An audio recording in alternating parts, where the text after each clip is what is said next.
ఇవి మేము ఇక్కడ పోలీస్ స్టేషన్ దగ్గర, జనగామ పోలీస్ స్టేషన్ దగ్గర మేము ఉన్నాము. ఇవి పెద్ద మసీద్ పీరీలు. ఇప్పుడు ఇక్కడ 4 వచ్చి కూర్చున్నాయి. ఇక్కడ గోడకి 2 కూర్చున్నాయి. అక్కడ వెనకాల కూడా ఒక 3-4 ఉన్నట్టున్నాయి.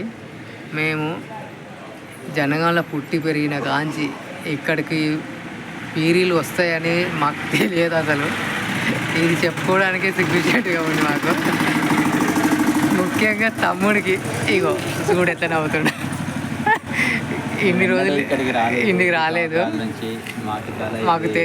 మాకు ఒక సిగ్గుచేటుగానే ఉంది. సాయి ఉన్నాడు. సాయి చూడు కొత్తగా అనిపిస్తుంది. మాకు తిప్పి కొడితే 1/2 కిలోమీటర్ డిస్టెన్స్ లేదు మా ఇంటికి. అయినా కూడా మేము ఎప్పుడు కూడా ఇంత నైట్కు ఈవినింగ్ పోతున్నాయి అంటే ఇక అప్పుడే బాయిలో పడతాయి అనుకునేది మేము. అలాంటి మూఢనమ్మకంలోనే బతికి భాష కట్టినాం మేము.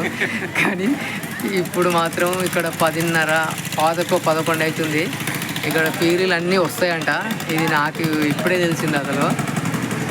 ఇది పెద్ద మసీద్ పీరీలు, చిన్న మసీద్ పీరీలు వస్తాయంట. ధర్మకంచ పీరీలు మాత్రం రావంట. వీళ్ళకి ఏమో అయిందంట, అందుకని రావన్నారు. ఇక్కడ ఇది ఎక్కడంటే ఇప్పుడు మన పోలీస్ స్టేషన్ పక్కన వేప చెట్టు ఇంకా ఉంది. అదే అన్నీ చేంజ్ అయినాయి. ఇక్కడ ఒక వేప చెట్టు మాత్రం అట్లనే ఉంది. ఇక్కడ ఉలువలు, పల్లీలు, బఠానీలు పట్టేటోళ్ళు దీని వెనకాల ఉన్నారు. ఇంకో ఇక్కడ అపోలో ఫార్మసీ, మన కొత్తపేటల కంటే పెద్దగా ఉంది ఇది అపోలో ఫార్మసీ. ఇగో ఇక్కడ junior college, government junior college. నేను ఇంటర్ చేద్దాం అనుకొని ఇక్కడ ఫామ్ కూడా తీసుకొని వచ్చిన 5 రూపాయలు పెట్టి. ఆ ఫామ్ అట్లనే చెడిపోయింది. అది ఆ ఫాము నేను జూనియర్ కాలేజ్ ఇలానే చేద్దాం అనుకున్నాను. ఇది కానీ లేకుంటే ఏబీవీ కాలేజ్ కానీ. ఇగో మమ్మల్ని చూడండి, సాయి, నన్ను, ఇగో తమ్ముడు, నేను.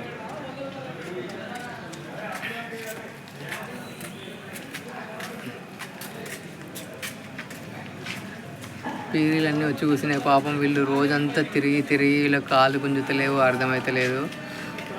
డప్పులు కొట్టేటోళ్ళు కూడా బాగా కొట్టున్నారు. వాళ్ళకు కూడా రోజంతా కొట్టినరు. ఇది చాలా గ్రేట్ వాళ్ళు. పీరీలు అన్నీ కూర్చున్నాయి అక్కడ. 4 పీరీలు, గోడకు 2 పీరీలు. వీళ్ళందరూ ఇక్కడ జాతరలాగా చూస్తున్నారు ఏం జరుగుతుందని. మాకు కూడా ఆసక్తిగా ఉంది ఏం జరుగుతుందని. డైరెక్ట్ వచ్చి అన్నీ కలుసుకున్న తర్వాత ఏం చేస్తారో తీసుకొని అమ్మబాయి దగ్గర తీసుకొని పోయి డిస్మాంటిల్ చేస్తారంట. చేసేసి నీళ్లు చల్లేసి మళ్ళీ తీసుకొని పోయి పెద్ద మసీద్ స్టోర్ రూమ్లో పెడతారంట. ఏ పీరీలకు ఆ మసీద్ స్టోర్ రూమ్లో పెట్టేస్తారు. ఈ డప్పులు వేరే దగ్గర నుంచి వచ్చాయి అంటే వేరే పీరియడ్.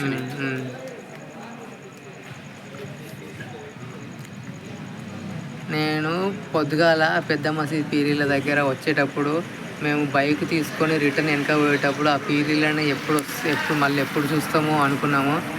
కానీ మేము మళ్ళీ మన అక్కయ్య వాళ్ళ ఇంటి దగ్గర పోయినప్పుడు 3 పీరీలు వచ్చినాయి. అక్కడ చూసినాము. చాలా వెనక తిరిగి చూసినాము. అది చూసిన తర్వాత అవి పోయేటప్పుడు మళ్ళీ ఎప్పుడు చూస్తామో అనుకున్నాము. మళ్ళీ కానీ అనుకోకుండా పెద్ద మసీదుకు మధ్యాహ్నం అక్కయ్య నేను పోయినాము. అక్కడ అనుకున్నప్పుడు చూసినాము, అలా పూడ్చేసారు.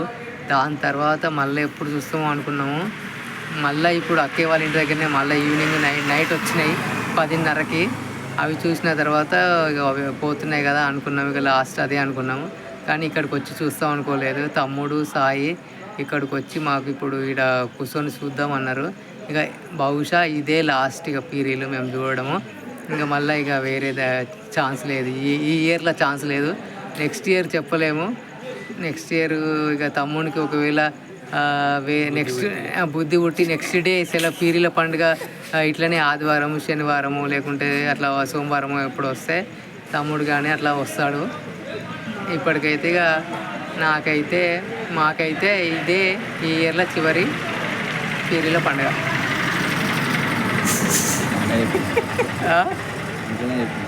ఏంటిది ఏం చెప్పిన బాగానే తడబడకుండా